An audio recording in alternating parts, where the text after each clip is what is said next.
Wesh les gens, c'est Revive. Et bienvenue dans cette review du manga le plus sablonneux de tous les temps, j'ai nommé The Jojo Lands. Un mois absolument brûlant pour l'actualité de la partie, et même de Jojo en général. Il marque en effet, entre de nombreux autres même, la sortie du tome 2 ainsi que du Jojo Magazine, qui sont donc venus nous régaler en cover, spin-off et autres infos. Avant de rentrer dans le vif du sujet, il y a plein d'actu cool à droite à gauche.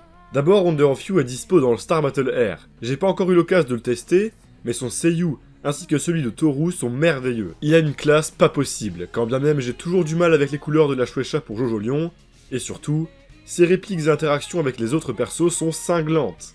Ça fait plaisir de voir ce bon vieux Toru prendre vie. Le gars a limite plus de personnalité dans le jeu que dans le manga. Ensuite, Delcourt ont annoncé que le tome 1 de The Jojo Lands arrivera au printemps, soit à la même période que la sortie du tome 3 au Japon. Ça tarde un peu, certes, mais on est bien loin des 6-7 tomes d'écart de Jojo Lion. Rien ne dit qu'ils garderont le rythme, mais rien ne nous empêche d'y croire pour le moment. Hâte d'avoir cette merveille et son spine art violet entre mes mains. Ce que j'ai pas réussi à avoir par contre, c'est malheureusement le Jojo Magazine. Un peu trop cher le boog, je sais pas ce qu'il s'est passé chez Amazon Japan. En plus d'être magnifique, il contient un incroyable crossover entre Old Beatty, le manga hommage à Beatty dessiné par Posuka Demizu, et Say Hi to Virginia, un super one-shot d'Araki. J'ai super hâte de pouvoir le lire. La colo du tome 1 par Shueisha est aussi déjà disponible. Elle se contente en réalité bêtement de reprendre la palette de la cover de l'Ultra Jump du chapitre 7, ce qui est un choix que je trouve, en plus d'être plutôt fainéant, un peu douteux. Deux persos avec des vêtements aux couleurs trop similaires pour bien niquer leur diversité, les cheveux bleus de Paco qui me font un peu mal, et surtout, ce putain d'Usagi Sozi de Tingle qui m'aspire mon âme. Ceci dit, y a moyen qu'avec le temps je m'y habitue et je m'y fasse. C'est pas moche en soi, Jojo est cool pour le coup, et surtout, j'adore la palette choisie pour November Rain. Reste malheureusement ces putains de couleurs ultra saturées par moments, technique bien jojo-lionesque avec laquelle j'ai toujours autant de mal. Enfin, voici donc les covers respectifs du tome 2 et de l'Ultra Jump, abordant une palette de couleurs et une compo globale similaire, avec une petite pause différente entre les deux. Dans tous les cas, on a le droit à un nouveau super color shift, mettant en scène Jojo et Dragona, dans des poses aussi dynamiques qu'anatomiquement difficiles à assimiler, mais dans tous les cas absolument superbes.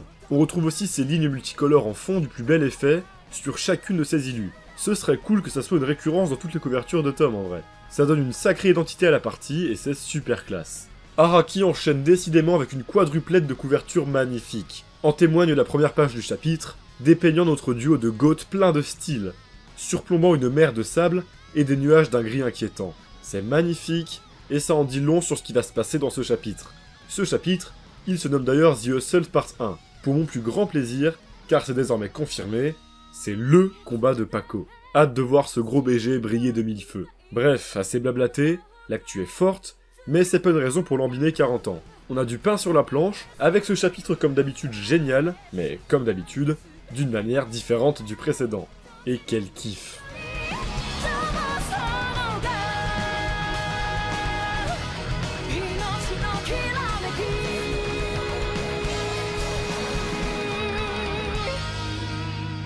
Je vais commencer cette review en parlant d'un élément externe au chapitre lui-même, mais qui apporte tout de même un élément de réponse à une des questions qu'on se posait lors des derniers chapitres. Cette dernière étant, c'est quoi ces putains de chats exactement? Des manieurs? Un stand? Dans la dernière review, je m'orientais plus vers la piste manieur, avec tout de même un petit truc qui me turlupinait. C'est quand même chelou d'avoir 3 chats qui partagent un stand, non? Bah en fait, j'avais totalement oublié l'existence des rats de Diamonds Unbreakable. Un intermède du tome 2, sorti en volume relié, viendra donc confirmer ça. Ces chats sont des manieurs, le stand s'appelle Cat Size, et leur permet de se servir de leur fourrure comme des cordes, pouvant étrangler et compresser leurs adversaires. Pas de capacité de détriplement, non, c'est bien 3 chats différents, et sûrement, à la manière de rats, avec chacun leur propre stand, mais qui est exactement le même. Pour rappel, les stands c'est la manifestation de l'esprit combatif de quelqu'un. Ça fait donc sens, pour des humains dédiés de raison, avec une histoire et des caractères différents, que chacun est un stand différent. Mais pour des animaux, de la même espèce, de la même race, qui plus est élevés au même endroit, sans cette capacité de raisonner propre aux humains, ça paraît pas déconnant qu'ils aient un stand similaire, venant juste réveiller leur instinct de survie. Quant au pourquoi du comment ceux-ci ont un stand, c'est une excellente question, qui ne sera résolue que quand la provenance des stands des personnages de The Jojo Lands sera élucidée. Bref, c'était un peu long pour de simples chats, mais qu'il y ait bien une raison expliquant comment les animaux ont le droit d'avoir les mêmes stands entre congénères, ou que ce soit juste parce qu'Araki trouve ça stylé, et c'est sûrement ça, je trouve ça marrant. Le chapitre va donc reprendre sur Jodio, qui s'est bien fait défoncer par un sale coup d'épée, l'ayant fait tout bonnement s'écrouler. Dès là, sublime au passage, première page, on a la mention de « Il n'y a que la mort dans le mépris des mises en garde ». Ok, ça veut donc dire qu'il y avait un moyen de savoir que le Paco du dernier chapitre était pas le bon. C'est donc le moment pour moi de sortir de mon état de surprise intense, m'ayant ôté les mots lors du dernier chapitre, pour revenir sur tout ça de manière plus rigoureuse, et avec les nouveaux éléments. Je vais le faire en m'appuyant sur un commentaire très pertinent de Julie Kagemori, laissé sur ma dernière review. Merci à toi. En fait, c'est quasiment certain que le switch s'est fait pendant que Paco est allé chercher de la bouffe. Araki nous a bien berné, en nous faisant croire que c'était juste pour introduire le retour du billet de Dragona, et dans les faits oui c'était le cas, mais c'était juste pour nous détourner du vrai problème. Le Paco imposteur insistait pour rendre le rocher à son propriétaire, qu'il faisait sûrement partie de la mafia, tandis que bien sûr le véritable Paco dira dans ce chapitre qu'il ne peut pas être de la mafia étant donné sa piètre maîtrise du couteau, tout ça dans le but d'intimider Jodio et pouvoir, pourquoi pas, lui prendre la lave. Mais Jodio a fait une promesse à Rohan, ne donnera jamais la lave à quiconque, certainement pas à un mafieux. Ils se sont lancés dans une entreprise périlleuse, alors ils iront au bout à fond. Son plan ne s'est donc absolument pas passé comme prévu, et ça renforce encore plus la puissance des déclarations de Jodio dans le précédent chapitre. Acculé, face à cet homme au regard plus déterminé que le soleil d'aurore, tel son homonyme du premier univers, qui plus est face au retour de Paco, il n'a pas eu d'autre choix que de se révéler au grand jour et passer à l'action. Putain le mindfuck, c'est absolument brillant. Ça confirme aussi que ce gars les suit depuis le début, expliquant qu'il soit capable d'aussi bien imiter Paco et de comprendre aussi bien les enjeux. Bordel, je suis vraiment tombé dans le panneau, comme à peu près tout le monde. Paco, venge-toi et défonce-lui bien la gueule s'il te plaît. Et ce sera fait en bonne et due forme, avec une pure classe, prouvant encore une fois de plus l'éventail de possibilités et de chorégraphies de combat incroyables que peut offrir The Hustle. Il va en effet s'en suivre un bon gros 1v1 à main presque nue entre le GOAT et son imposteur, parfaitement comme je le voulais, et qui a même transcendé mes attentes. L'ennemi commence avec un violent coup d'épée, dont Paco se défendra en se servant d'un plateau de bouffe comme bouclier grâce à la contraction de ses muscles. Il répliquera avec un direct du droit, pendant lequel il attirera une chaise avec les muscles de sa hanche, pour pouvoir la balancer sur l'imposteur avec un gros coup de cul. Putain de merde. Aussi goofy et absurde que terriblement stylé, cet échange de coups était exceptionnel. Il remettra le couvert juste après, avec un contre absolument virtuose. Devant se défendre d'un nouveau coup d'épée, Paco solidifiera son avant-bras pour intercepter la lame, la bloquera, en faisant levier avec le poteau juste à côté, puis mettra un gros coup dans son bras à lui. De cette manière, le coup va se répercuter sur l'ennemi et disloquer son bras avec une onde de choc. Putain de merde x2, une réminiscence de l'onde, une nouvelle façon brillante d'utiliser The Hustle, le tout dans un échange aussi intense qu'inventif. Purée, ces échanges étaient courts, mais terriblement cool et intenses. Un bon gros combat bien bourrin et intelligent à la Planet Waves, avec un Paco badass qui met sa misère à l'adversaire, c'était un bonheur. The Hustle prouve encore une fois être un stand absolument génial. Et ce chapitre n'est que le premier du nom, il ne fait aucun doute qu'on verra encore plus d'utilisations incroyables dans le prochain. Peut-être que ce sera enfin l'occasion de trancher sur la question de l'apparence du stand. Est-il intégré au corps de Paco, ou possède-t-il bien une enveloppe physique? J'en sais rien. Mais il s'inscrit d'ores et déjà comme l'un de mes stands préférés du manga. Ces échanges de coups, au-delà de leur flow magistral, étaient aussi l'occasion d'en savoir un peu plus sur la nature de cet ennemi. Déjà, je tiens à revenir brièvement sur son design. Et honnêtement, je suis pas spécialement fan. Il a un peu la vibe d'une Milas Shon ou d'un Oyekomova en moins marquant à mon humble avis. Il fonctionne, ouais. Mais ce chara-design est en tout cas celui d'un antagoniste mineur de début de partie, j'en ai presque aucun doute. On va devoir attendre encore un peu avant d'avoir notre Diavolo hawaïen. Ce qui est directement sous nos yeux, par contre, c'est sa nature pour la moins étrange. En effet, Paco dira que sa peau a une texture de sable, plus précisément de débris de roches colorées. J'ai vu des théories aller un peu loin, allant de l'homme rocher à la prétendue nouvelle espèce venant les remplacer dans The Jojo Lands, les hommes sable. La seule qui pourrait faire un peu sens, ce serait que ces morceaux de roche partagent quelque chose en commun avec le rocher de lave lui-même. Araki sait en tout cas pertinemment ce qu'il fait en faisant mention de morceaux de rocher à un tel stade de la partie et dans un tel contexte. Mais connaissant le bougre, et surtout sa manière d'agir terriblement sournoise sur les derniers chapitres, on n'est pas à l'abri d'un gros troll. Personnellement, je pense qu'il s'agit purement et simplement de son stand. Un stand qui, au vu de ses actions, a l'air d'agir sur le cerveau et d'affecter la perception, notamment de la profondeur. C'est en effet ce que remarquera Paco après que le bras de l'ennemi ait comme fusionné avec les nuages pour venir l'attaquer. L'homme réitérera l'opération à la fin du chapitre, en apparaissant dans les nuages, pendu à un oiseau, devant Dragona. Perso, je pense qu'il s'agit d'un stand un peu à la Heavy Weather, dans le sens où ce que les personnages voient n'est pas forcément gage de vérité, mais qu'ils sont en quelque sorte bernés par une illusion ou une perception altérée. Tout comme les escargots n'existent pas, l'ennemi ne fusionne pas véritablement avec les nuages. Ça n'a pas de sens de toute manière, ils sont beaucoup trop loin. Il est difficile de faire une conclusion sur le fonctionnement exact de ce stand avec le peu d'éléments qu'on a. Alors je me contenterai de dire que ces débris de roches colorées ont des propriétés étranges dont on ne sait pas tout. Des propriétés qui permettent à son manieur de se rendre invisible ou de se faire passer pour quelqu'un d'autre, le tout en jouant sur la perspective. L'idée initiale est en tout cas géniale, et l'imagerie des nuages vraiment magnifique. Je sens un très gros potentiel, et j'ai hâte de voir ce qu'Araki en fera. Toujours très hâte de connaître l'identité et les motivations de ce gars, visiblement c'est pas sûr qu'il fasse partie de la mafia en fait, Araki nous fait bien languir, mais j'aime bien ce petit jeu auquel il joue. Revenons brièvement du côté d'Usagi et Dragona, qui ont bel et bien réussi à sortir de la bijouterie sans problème, et qui fêteront leur réussite avec une bonne bouteille volée chez ce bon vieux Rohan. Le petit message rappelant que l'alcool c'est à partir de 20 ans était parfaitement placé. Dragona lâche ça, fumier, t'as pas le droit. La réunion des deux équipes se fera plus vite que je l'espérais, car Jojo et Paco étaient juste devant. Ce dernier les briefera, mais avant de passer au combat, nos deux voleurs de montres seront surpris par un couple sortant tout droit de la bijouterie. Un couple de débiles, formé d'une michto et d'un sosie de Joshu moustachu au flot redoutable, qui est en fait, merci à Jojo Wiki pour la trouvaille, un hommage au peintre franco-japonais Léonard Tsuguharu Fujita. Il s'appelle en effet Léo, et les ressemblances sont frappantes. Fujita est un peintre ayant fait ses preuves durant la période allant de l'entre-guerre à l'après-seconde guerre mondiale, connu pour ses peintures de jeunes femmes et surtout de chats. Décidément très félines ces reviews, au style unique mêlant peinture à l'huile et estampe. Je pense que vous avez déjà vu passer au moins un de ses tableaux, le représentant lui avec un chat. Perso j'adore son style, et je suis content d'y voir un petit hommage dans ce manga si important artistiquement.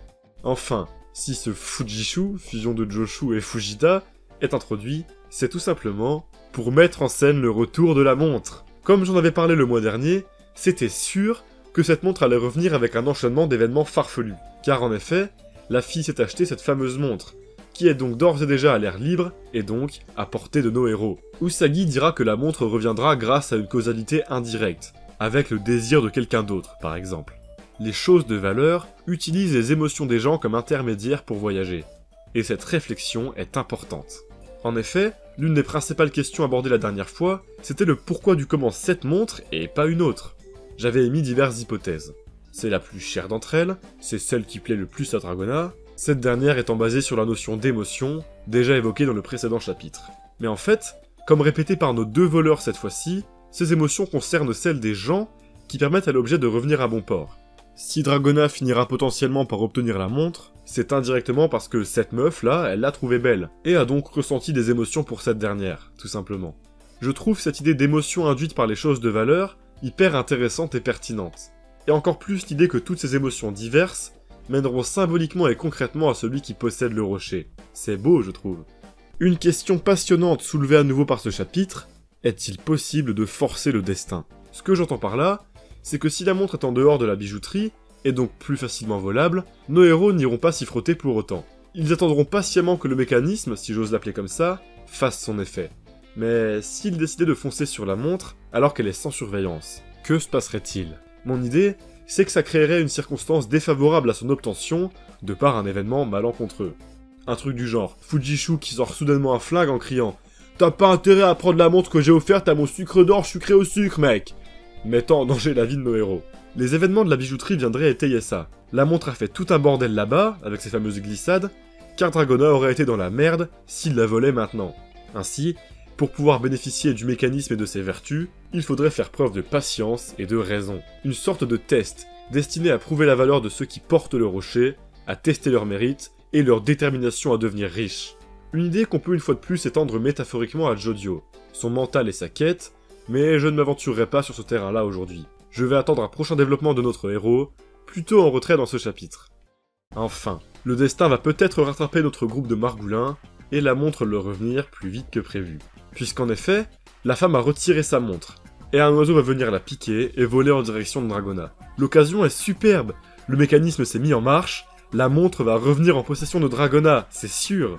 Mais comme c'est le cas dans tous les chapitres depuis le début de cet arc de la montre, Araki va finir son chapitre avec maestria, et nous lâcher un cliffhanger, un retournement de situation de taré. En effet, Jodio remarquera que la femme a en fait sa montre autour du poignet.